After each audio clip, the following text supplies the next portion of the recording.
¿Qué tal? Muy buenas noches, yo soy Mónica Garza y ya de vuelta con ustedes y terminando una semana que nos ha mostrado un México amenazado por la censura, por la persecución, por la manipulación de narrativas desde un gobierno que por lo visto está persiguiendo al objetivo equivocado. Un México en el que hoy resulta que los jóvenes pueden ser los más vulnerables. Esto es Sala de Guerra, yo soy Mónica Garza, comenzamos.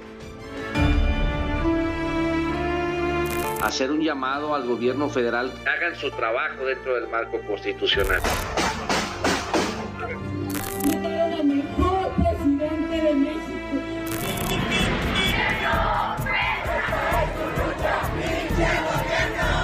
Macho no murió.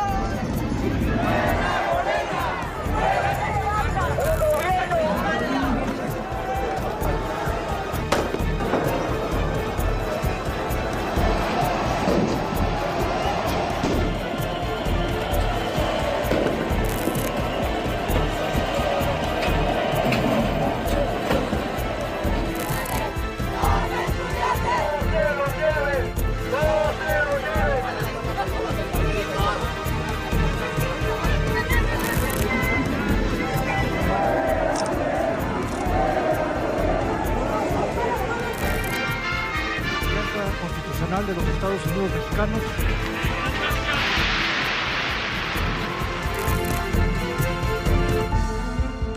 Iniciamos con los 18 jóvenes que fueron detenidos y procesados tras la marcha de la generación Z. Imagínese usted que hubo uno que al parecer ni siquiera estaba participando en la marcha, simplemente pues estaba ahí y fue detenido y enfrentó como otros acusaciones de homicidio en grado de tentativa en un gobierno pues que dice estar a favor de la libertad de expresión y que dice abrazar a los jóvenes, pero vaya manera de abrazar a los jóvenes violando en principio sus derechos fundamentales. Luego de la primera audiencia, que por cierto inexplicablemente se llevó a cabo a puerta cerrada, 10 de los jóvenes quedaron en libertad condicional o bajo o condicionada y después se definió la situación de los 8 restantes. Pero en la semana así fue como protestaron los padres de familia de estos muchachos.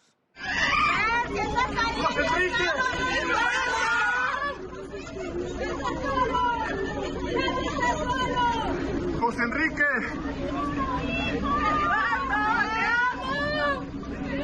Aquí estamos, hipócritas, aquí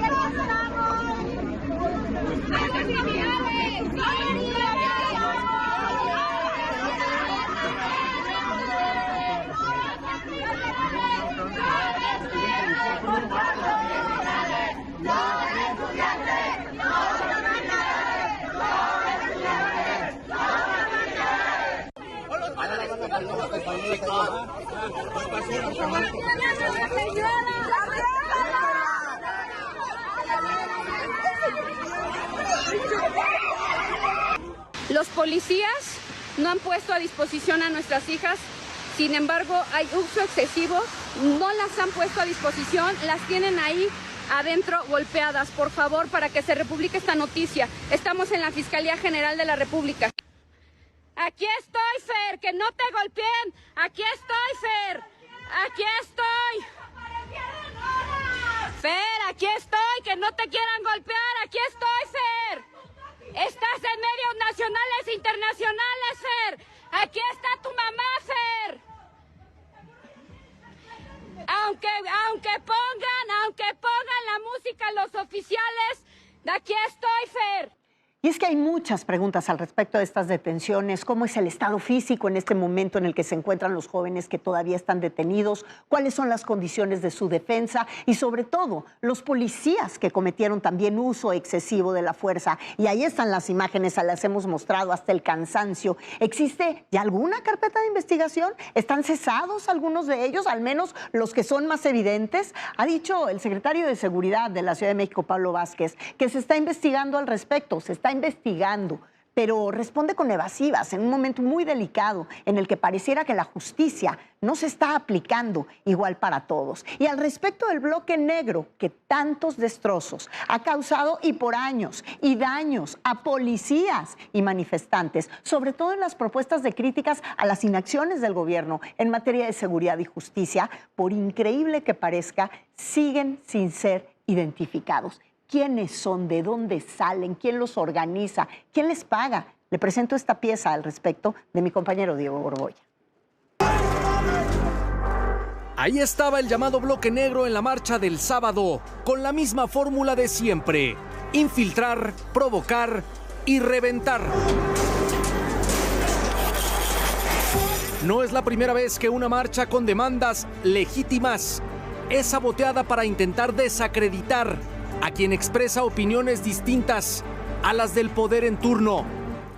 Estos grupos se colocan en el frente para hacer ruido como forma de protesta y como que hacerles creer o conocer que las personas que vienen detrás de ellos vienen en choque, vienen golpeando, vienen fuerte, están con ellos. La acción del bloque negro es desprestigiar a los grupos que se manifiestan.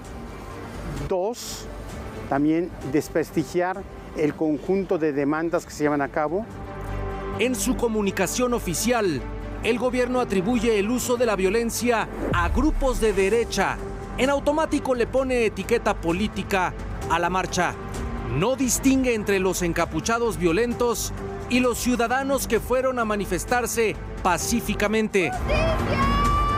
Emiten un comunicado donde vierten toda su fantasía ideológica llamando a ataque de derechas, ¿no? Digamos, también deslegitimando desde esa posición ideológica a aquellos que tienen una inconformidad. Más allá del uso político que se le da al llamado bloque negro, la policía también es usada como carne de cañón.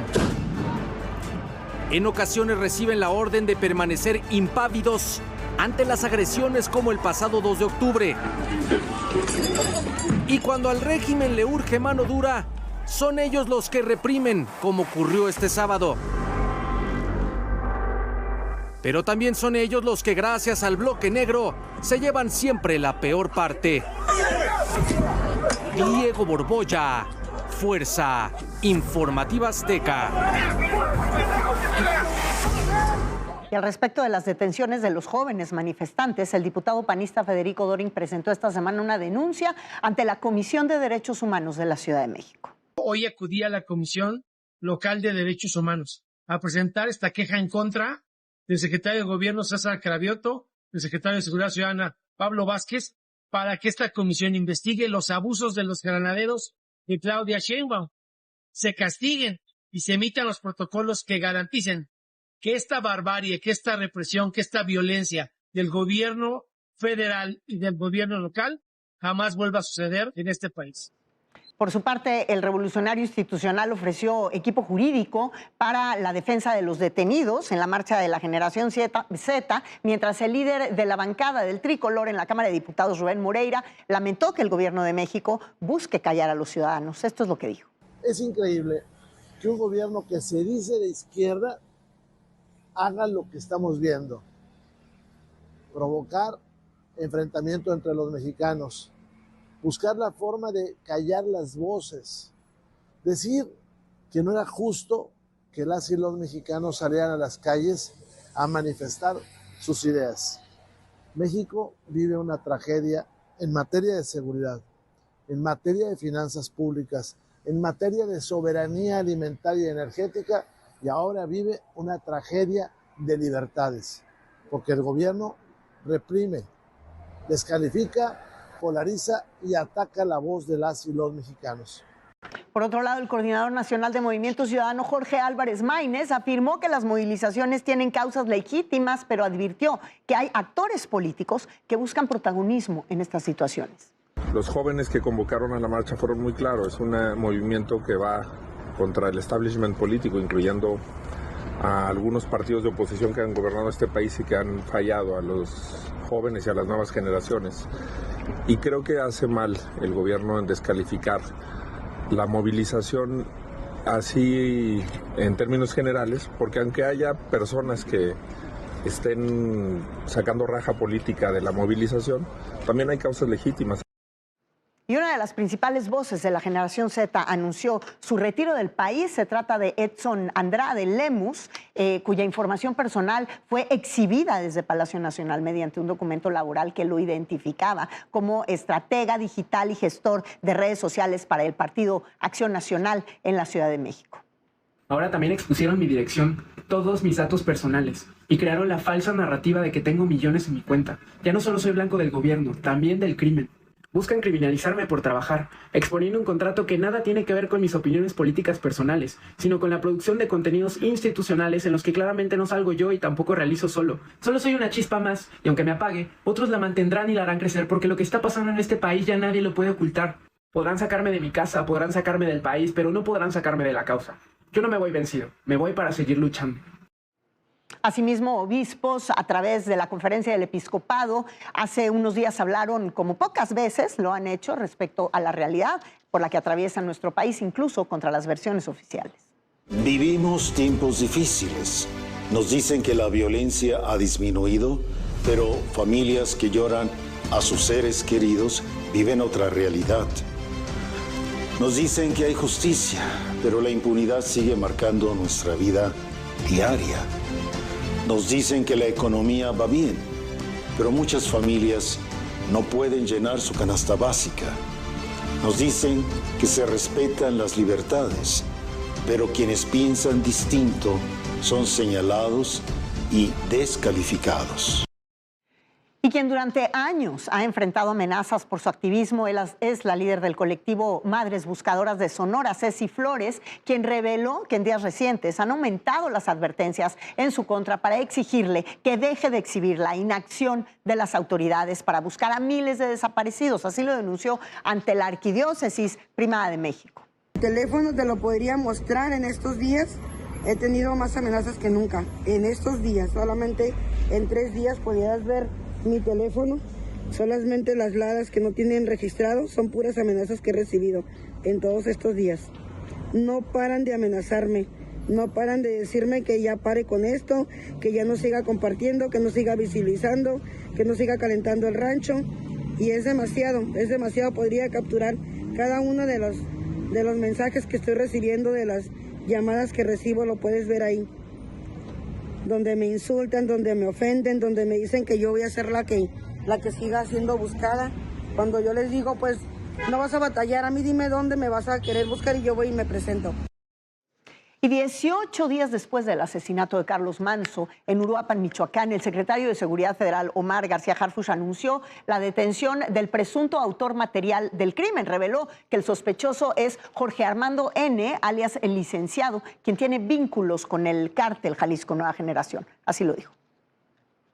El análisis de los dispositivos permitió identificar que Ramiro formaba parte de un grupo en una aplicación de mensajería en el cual se planeó y coordinó la agresión en contra del presidente municipal.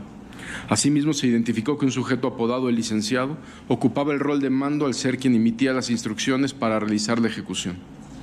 En estas conversaciones se observó lo siguiente. Se ordenó a los miembros colocarse en distintos puntos para dar seguimiento al alcalde y compartir su ruta y horarios. Ramiro se encontraba en el lugar para coordinar los movimientos de los involucrados, a quienes pidió que borraran los mensajes después de dar las instrucciones. Y hablando de violencia y crimen organizado en México, las agresiones y amenazas contra funcionarios y exfuncionarios continúan. Esta semana fue asesinado José Ángel Mascorro Muñoz, exsecretario del Ayuntamiento de Gómez Palacio, Durango. Un hombre le disparó afuera de su domicilio en la colonia Parque Hundido. Y también fue asesinado Lauro Orozco Gómez. Él era exalcalde de Ignacio Zaragoza, Chihuahua. Cuando se dirigía en su camioneta a uno de sus negocios de vinos y licores, recibió 2 impactos de bala en cabeza y cuello. La Fiscalía local no descarta un ataque directo o dirigido, pero hasta el último informe no hay detenidos por este crimen. Y mientras así, otras familias se visten de luto, la indolencia de otros funcionarios pues ya nos sorprende, como la del secretario de Gobierno de Tabasco y hermano del expresidente de México, José Ramiro López Obrador. En comparecencia se atrevió a bromear sobre las desapariciones en su estado y en todo el país. Muchas veces, diputado, estas personas es que se van, algunas que hasta se van aquí fuera del estado, a veces regresan a sus casas, ¿sí? Y no dan a la Fiscalía el aviso de que ya la persona pues ya llegó, porque muchas veces, ahora sí que como dice la canción, ¿verdad? No andaban de parranda. Sí. El jueves pasado se llevó a cabo la segunda movilización convocada por la Generación Z, aunque fue muy evidente la poquísima asistencia. Se estimó en 200 personas. Los participantes salieron del Ángel de la Independencia rumbo al Zócalo. Sin embargo, esta vez el avance del contingente pues, se topó con un muro de policías capitalinos debido al desarrollo del desfile oficial por la Revolución Mexicana. Interceptados a la altura de la glorieta de las mujeres que luchan, mantuvieron las consignas de inconformidad, las peticiones para liberar a los detenidos de la marcha del pasado 15 de noviembre y remarcaron que había pues más uniformados que jóvenes marchando.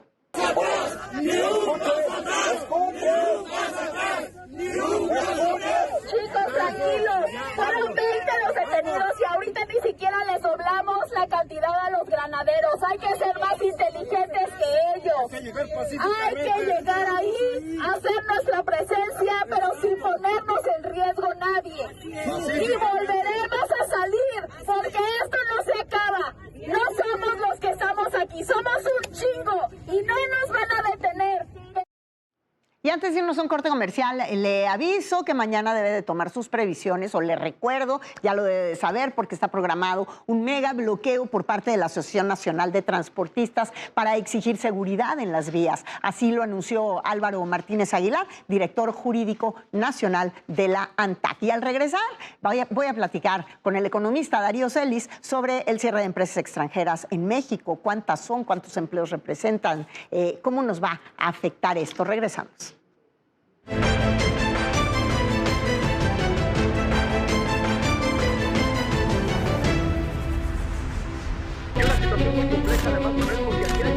En un país donde quieren imponer, la única opción es el valor.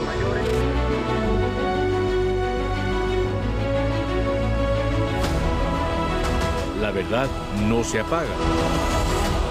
La verdad sin adornos. Eso es a lo que le temen a personas como ella y muchas personas como ella. Es una persona que merece ser atacada, agredida, reprimida con toda la fuerza pública porque representa una amenaza para la estabilidad de este país. Ahí está la imagen, juzgue usted. Tristemente somos un país con violencia, con miedo, con desigualdad. Cuando todos callan, en ADN Noticias te hablamos con la verdad.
Se empezaron a registrar las primeras explosiones cerca de Kharkiv, esto en la región este de Ucrania.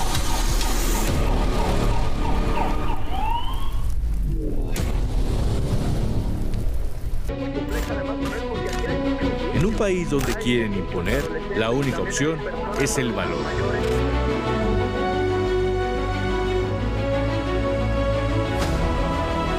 La verdad no se apaga. La verdad sin adornos. Eso es a lo que le temen a personas como ella y muchas personas como ella. Es una persona que merece ser atacada, agredida, reprimida con toda la fuerza pública porque representa una amenaza para la estabilidad de este país. Ahí está la imagen, juzgue usted. Tristemente somos un país con violencia, con miedo, con desigualdad. Cuando todos callan, en ADN Noticias te hablamos con la verdad.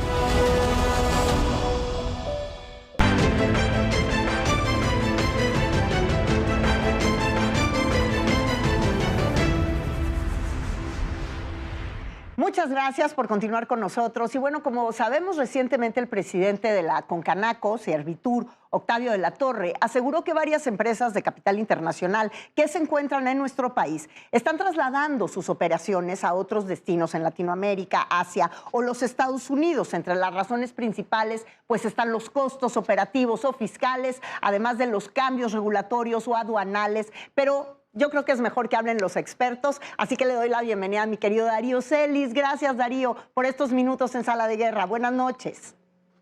Buenas noches, Mónica. Me da mucho gusto saludarte también.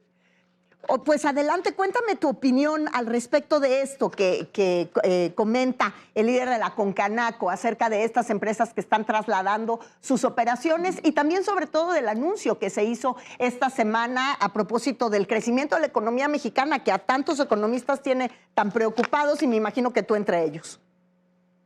Pues mira, vamos por partes. Hay empresas que están relocalizando operaciones de manufactura, sobre todo en los Estados Unidos, pero esto no es tanto un tema de desconfianza en la marcha de la economía mexicana, donde ciertamente hay factores que sí están pues prendiendo ciertos focos rojos en algunas industrias. Pero ahorita vamos a ese tema. Lo que está sucediendo es que esta guerra arancelaria, estos amagues del presidente Donald Trump, sí están pues reorientando la inversión de sobre todo armadoras automotrices, como son los casos, por ejemplo, de Stellantis, de General Motors, de Ford, de Nissan. Bueno, pues ven en estas aranceles y en estas amenazas y en este discurso hostil de Trump, pues como una advertencia y para no llevar la fiesta pues mal con el presidente de Estados Unidos, han optado pues por, sí, ciertamente cancelar algunas inversiones que estaban previstas para nuestro país y llevárselas a Estados Unidos, que esa es la consigna de esta guerra arancelaria y este pues, objetivo del presidente Trump de volver otra vez fuerte a Estados Unidos. Pero sí hay inversión, y el dato que dio esta semana la Secretaría de Economía pues confirma que hay empresas que a pesar de este ruido mediático, de esta guerra comercial que está detonando Trump con el mundo, incluso contra su socio comercial como es México y también Canadá, la inversión persiste. Se anunció pues una inversión récord en lo que va del año de 40.906 millones de dólares, que pues significa un crecimiento de 14.5% con respecto al año pasado. Me llama mucho la atención pues que las empresas, sobre todo extranjeras, son las que están invirtiendo y curiosamente los empresarios mexicanos, las empresas nacionales, pues están yendo con muchísimo más tiento, con mayor mesura. Hay temas que les preocupa sobremanera, como es esta la incertidumbre jurídica, ¿no? Claro. La reforma judicial que les mete mucha incertidumbre, la inseguridad física, el avance y el dominio que tienen los cárteles sobre regiones enteras del país, esta política fiscal tan dura que prácticamente las está secando. Hay industrias completas que están entregándole sus utilidades al servicio de administración tributaria y todas esas regulaciones y modificaciones que se están haciendo a leyes y a reglamentos, pues eso le genera al empresariado mexicano mucha inseguridad. Los empresarios mexicanos son los que se mantienen reacios a anunciar nuevas inversiones, no así las empresas internacionales, como puede ser, por ejemplo, el Grupo Modelo, que anunció una inversión de $3,600 millones. Amazon está anunciando una inversión de $5,000 millones. América Móvil, Bimbo, Walmart. O sea, sí hay empresas, sobre todo internacionales, que siguen apostando a México. Bueno, pues vamos a seguirlo revisando. Y sobre el crecimiento de la economía, lo que se anunció, un descenso, creo que es tenemos un nuevo trimestre a la baja, lo cual también tendría que preocupar. ¿Qué opinas al respecto?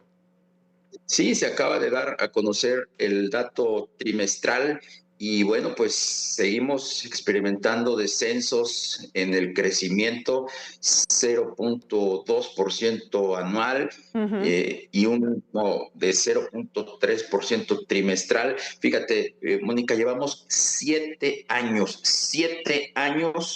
en donde nuestra economía no ha podido crecer más allá del 1%. Son los gobiernos de la 4T que, pues precisamente con esas modificaciones que se les están haciendo a las regulaciones, a las leyes, a las políticas públicas, están deteniendo la inversión y el crecimiento económico. No hemos sido capaces de romper ese 1% de crecimiento y pues ya son 7 años. ¿Qué tan cerca estaríamos de una recesión económica en este sentido? No tanto. Yo no creo que estemos al borde de una recesión. Estamos en una plena desaceleración económica.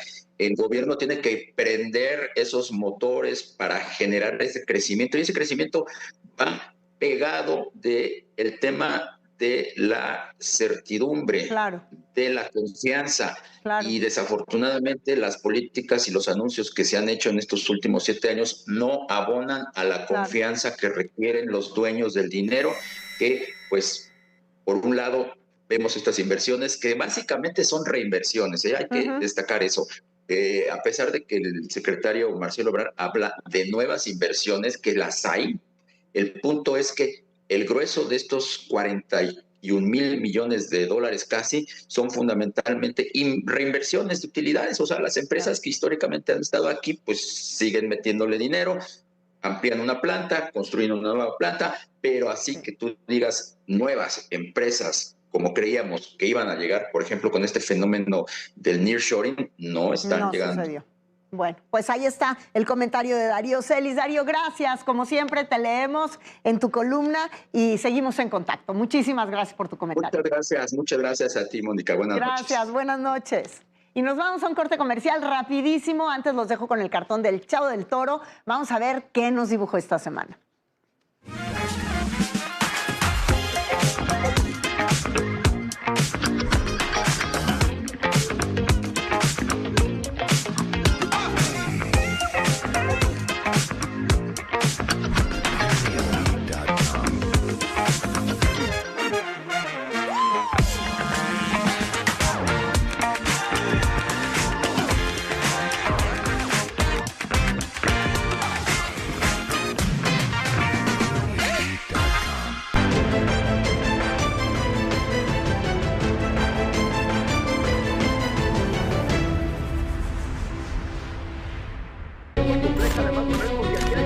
En un país donde quieren imponer, la única opción es el valor.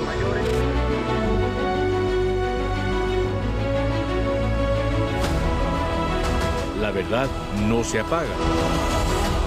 La verdad sin adornos. Eso es a lo que le temen a personas como ella y muchas personas como ella. Es una persona que merece ser atacada, agredida, reprimida con toda la fuerza pública porque representa una amenaza para la estabilidad de este país. Ahí está la imagen, juzgue usted. Tristemente somos un país con violencia, con miedo, con desigualdad. Cuando todos callan, en ADN Noticias te hablamos con la verdad.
contexto lleno de rumores y mentiras.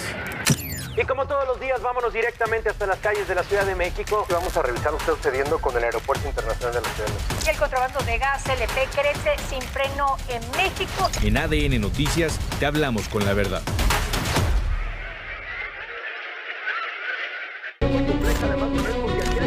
En un país donde quieren imponer, la única opción es el valor.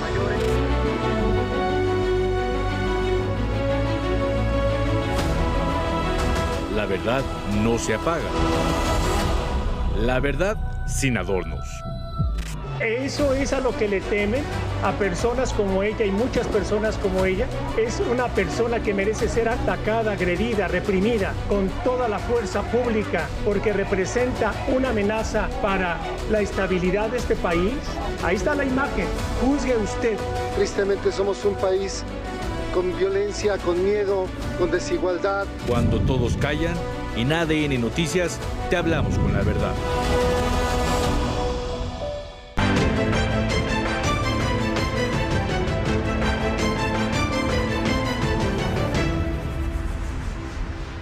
Gracias por continuar con nosotros y nos vamos a lo que nos ocupa en este espacio, que son los temas electorales. Juan Pablo de Leo, muy buenas noches. ¿Cómo estás? Moni, ¿cómo estás? Muy buenas noches. Pues ahora nos vas a explicar los efectos, porque han ido y venido encuestas y mediciones, unas internacionales, otras locales.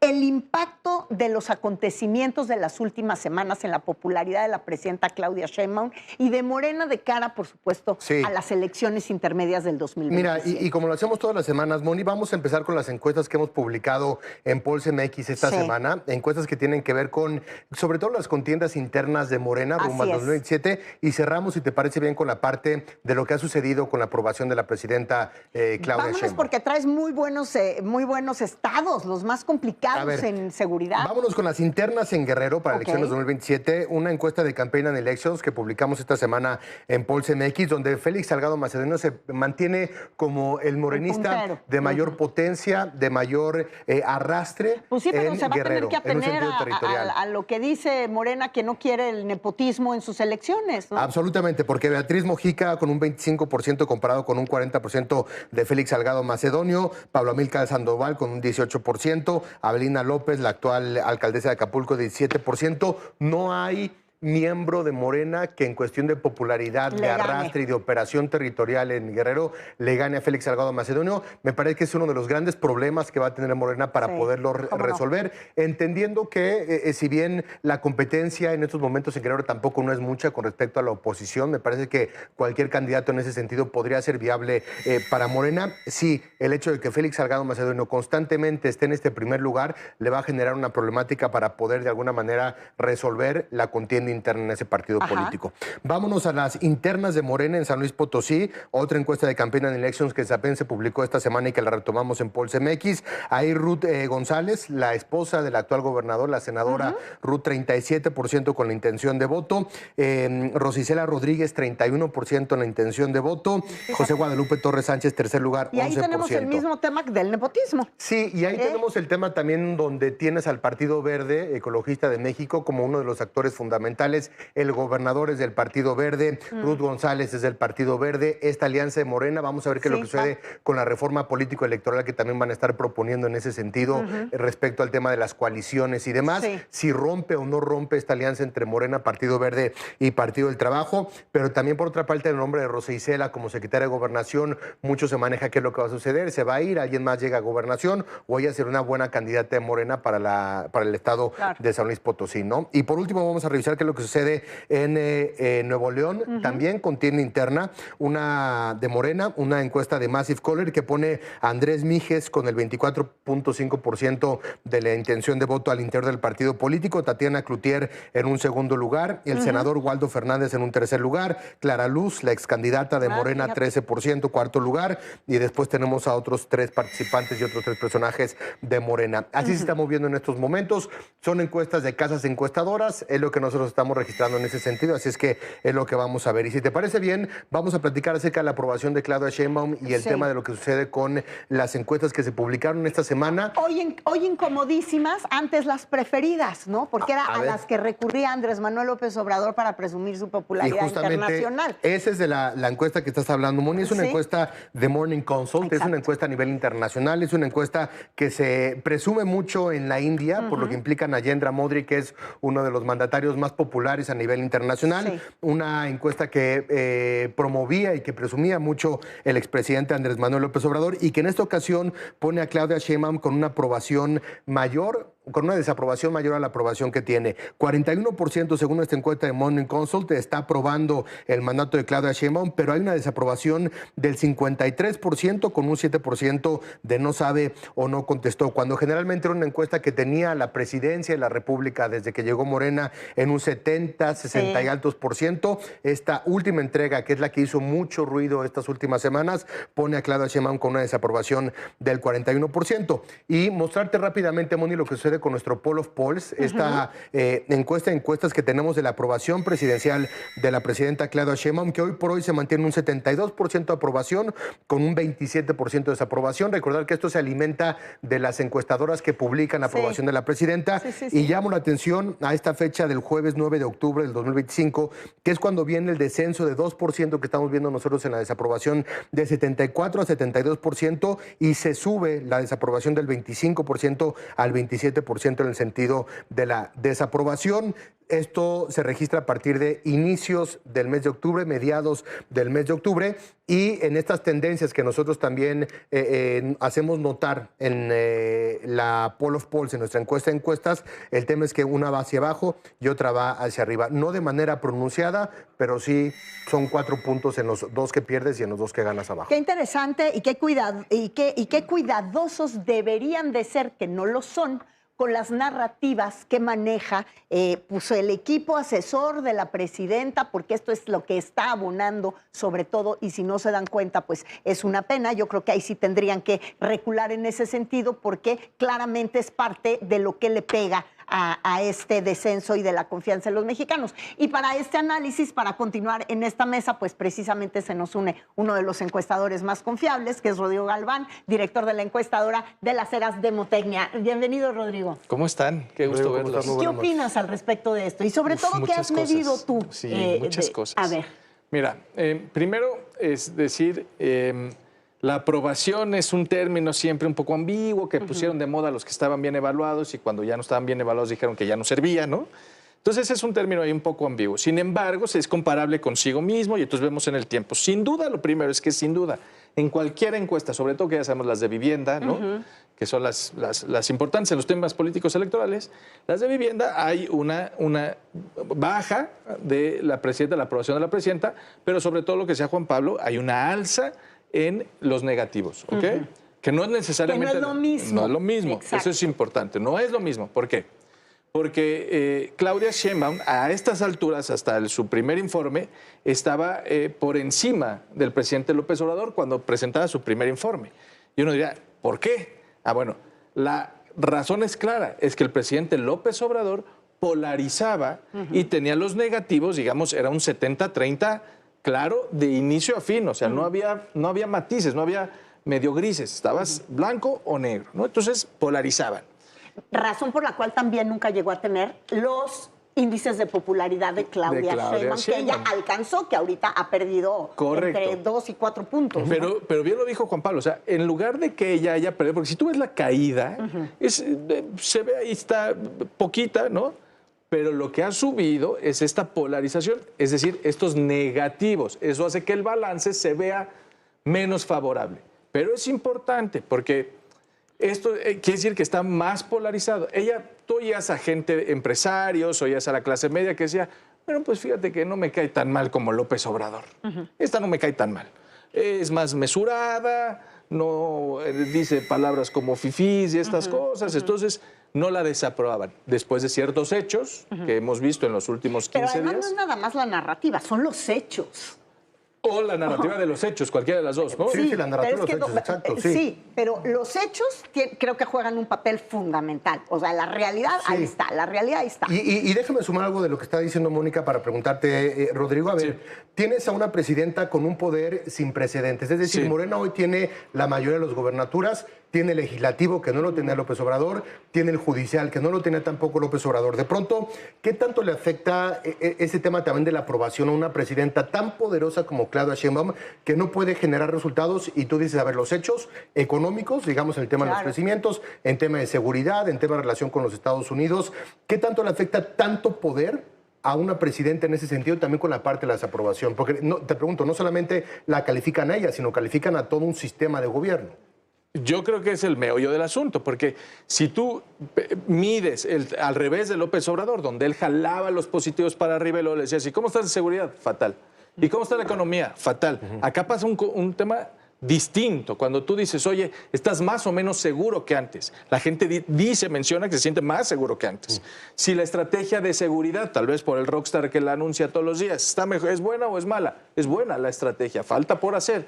Las mujeres están mejor o están peor que antes. No están mejor, ya hay un programa de mujeres. ¿Sí me explico? O sea, cuando hablas de sus... estaba todo en buena onda, es lo que trato de decir. Ahora con los hechos y, insisto, la narrativa de los hechos es donde se ha vuelto a polarizar. Es que, a ver, además aquí hay una cuestión. El gobierno de México, y sobre todo Claudia Sheinbaum en su discurso, se quiso victimizar ella, o pareciera que han querido victimizar a la presidenta como si las marchas fueran en su contra. Hay que tener muy claro que las marchas y las protestas y las demandas de la ciudadanía no son en contra de Claudia Sheinbaum ni de su figura.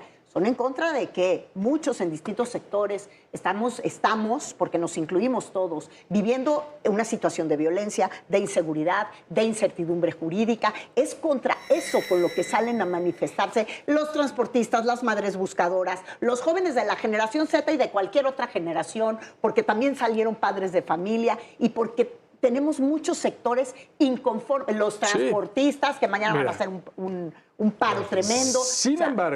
Sin embargo, me parece que hay que voltear a ver el discurso de la oposición, que, si ustedes me preguntan por qué Morena ha ganado las últimas elecciones, creo que la oposición tiene más de la mitad de la culpa de eso.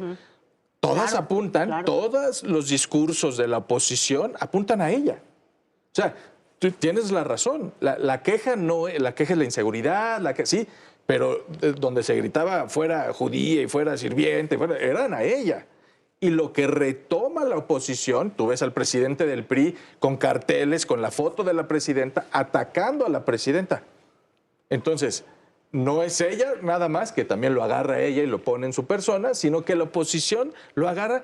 Ella ya ganó. Alguien les tiene que explicar que no se va a ir. O sea, ella ya ganó. La pelea electoral de la oposición, que me parece es donde se está equivocando la oposición, no es con ella.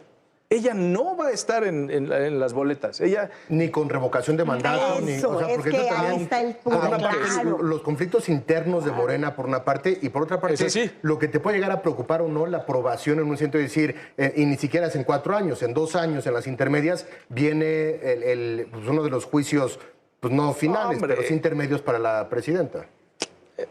Si fuera la revocación y la revocación la hicieran en solo los estados en donde no Morena ha ganado, aún así la revocación la ganaría Claudia Sheinbaum, porque hoy tiene en su peor momento un 60% de aprobación. Es decir, además eso, como todos sabemos, es un tema político que se opera y las estructuras y una serie de cosas. Entonces, ella no va a perder la revocación, no se va a ir. ¿Sí me explicó?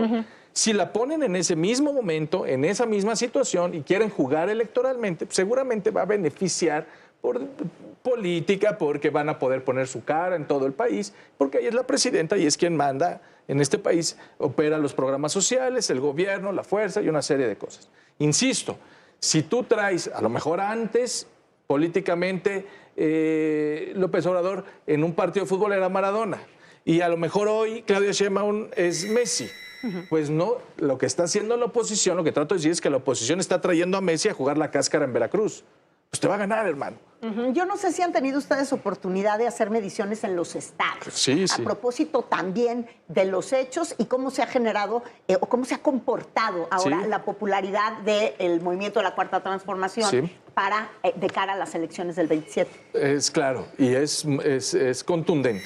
En los estados en donde gobierna Morena, de los, digamos, gobernantes que empezaron en el 2018 con López Obrador, a los que les toca repetir, que lo dijiste muy bien, los primeros internos que tienen, las primeras disputas internas son ahorita en Morena, empiezan a bajar. No necesariamente, en muchos casos sí por resultados, pero en otros, porque es la primera vez que Morena va a tener que decidir entre 2 o 3 grupos para escoger quién va a ser el próximo gobernador o diputado o presidente municipal, que no le había pasado, ¿no? Ahora sí le va a pasar, y los golpeteos internos están tantos como yo estoy convencido, perdónenme que se los diga, pero Michoacán es un tema muchísimo más político, ¿no?, que un problema social. Oye, Rodrigo, ¿y cómo te explicas resultados como esta encuesta de Morning Consult que comentábamos previo a que llegaras? Una agencia internacional, una encuestadora internacional que de pronto pone a Claudia Sheinbaum al revés, no 60-40, sino 40-60, una encuesta que presumían mucho en la mañanera y que ponía a López Obrador en segundo lugar. ¿Cómo funcionan y a qué atribuyes tú un descenso tan importante específicamente con esta encuesta y con esta encuestadora, vis-a-vis lo que ustedes también como encuestadores miden en México? Sí. Fíjate que me da mucha curiosidad el cambio tan drástico, porque eso básicamente quisiera decir que los mexicanos somos esquizofrénicos y que un día nos gusta el chocolate, pero otro día odiamos el chocolate. Puede ser, yo no digo que no, puede ser. O sea, no, insisto, no dudo que la tendencia sea que los negativos van creciendo, no tengo duda. Pero tan drásticos en un tiempo tan corto, digamos, yo que llevo midiendo 30 años, nunca he visto en y miren que medimos la Casa Blanca y Ayotzinapa y estas ondas, y nunca vi cambios tan drásticos. Sin embargo, hay que irlos siguiendo a ver la explicación que nos dan en el tiempo. Insisto, el tema de todo esto es electoral. Es decir, ¿esta polarización le beneficia o le perjudica a Morena? Yo, que he ido midiendo, ¿no?, cuanto más se polarizaba esto, cuanto más la gente odiaba a López Obrador, más elecciones ganaba Morena. Exactamente. Entonces, tal vez estos asesores de Claudia... Es un movimiento que nace gracias a la polarización. Correcto. Y a la victimización del mismo movimiento. Correcto. ¿No? Entonces, a lo mejor los asesores de Claudia están queriendo ganar elecciones y no subir su popularidad. Sí, pero son Méxicos distintos y con circunstancias completamente diferentes. Pero la gobernabilidad de Claudia se va a dar en las elecciones del 27. Sin duda. Entonces, sí, sin duda, pero la narrativa no está funcionando. Y lo estás viendo tú en números. Claro, pero tal vez no está funcionando en la aprobación, sin duda. Así es. Habrá que ver en lo electoral si funcionó o no funcionó, porque esta que tú bien llamas victimización o... y radicalización también, ¿no? El discurso también de las mañaneras es otro, al del inicio. La polarización, ¿no? Pues nosotros estábamos viendo una presidenta que iba por su track y no se movía y pues cada quien lo suyo. Y ahorita vimos una presidenta, la siguiente foto después de todo esto fue con todos los gobernadores de Morena, y luego con todos los diputados de Morena, y luego con el Verde, y luego con el PT, ¿no? Entonces, es decir, a lo mejor resulta que estamos pasando del buenahondismo a la parte electoral que empieza el próximo año. Sí, claro. Ahora, en esa parte electoral y viendo hacia el 27 y platicando las encuestas, Moni, que hemos presentado a ti y de las demás encuestadoras, Morena se mantiene, digamos, a la cabeza en la mayoría de los estados que se van a competir. ¿Qué tanta posibilidad, a partir de lo que estamos viendo que sucede en Palacio Nacional, ves que la oposición, con otro tipo de discurso, que no tenga que ser confrontativo necesariamente con Claudia Sheinbaum, puede tener la posibilidad de ganar espacios con, no sé si otro tipo de discurso, otro tipo de narrativa, otro tipo de entendimiento de cómo está funcionando Morena actualmente? A ver, yo creo que otra vez son las disputas internas. Pusieron 2 ejemplos que a mí me parecen lo que va a marcar realmente las elecciones del 27, que son Guerrero y San Luis. Es bien fácil, porque el Pollo Gallardo, el gobernador de San Luis, que tiene una aprobación arriba del 80%, lo quiere todo, lo ha ganado toda la selección, ¿no? Los 2 senadores que le faltan a Morena son de San Luis. O sea, los mandó a tercer lugar. No entró un senador siquiera, ¿ok? Entonces, si rompen la alianza total en San Luis porque el Pollo quiere que vaya, o Morena va a ceder, va a ir en alianza con el Pollo y se adjudican un estado más. Guerrero va a pasar lo mismo. Nos aferramos a que no el nepotismo, no el papá, o rompemos la Pero ya alianza. está en sus estatutos, ¿no? Es que entonces siempre no. Pero entran en el 30. Esos estatutos, acuérdate que entran en el 30. Sí. Ya lo dijeron. Bueno, eso sí es. Pero entran en el 30, para el 27 no. Entonces, ¿dónde pasa? En las alianzas. Rompes la alianza con el Verde y el PT y entonces Guerrero se van Verde-PT solos también. Se pueden descomponer. O das el manotazo, vamos todos juntos y somos tan amigos como siempre. Entonces, sí creo que en lo electoral, como dices, la disputa no tiene que ver con la oposición, no pasa por la oposición. Creo que la oposición va a dar lata en donde ya gobierna, Querétaro, Aguascalientes, Chihuahua, Nuevo León, ¿no? Pero en los que tiene Morena me parece que va a pasar mucho más por las disputas internas, como bien lo dices tú, que por la narrativa o no de la oposición. Pues muy interesante, vamos a seguirlo analizando. Por supuesto que el tema va a seguir dando todavía, eso no se termina esta semana. O sea, esa marchita que para unos era ahí deslucida, pues la verdad es que ya nos tiene con 7 días hablando de ella. Y con bajas en los todos, números. Y con bajas en los números. Entonces, bueno, lo vamos a seguir revisando. Muchísimas gracias, Al contrario, Rodrigo, gracias por por estar con invitarme. nosotros en Sala de Guerra. Juanpa, gracias. Gracias, Moni, como muchas siempre. gracias. Y a todos ustedes, gracias por estarnos acompañando. Nos vemos el próximo domingo, ya lo sabe, aquí en ADN Noticias. Yo soy Mónica Garza. Tengan ustedes un gran inicio de semana.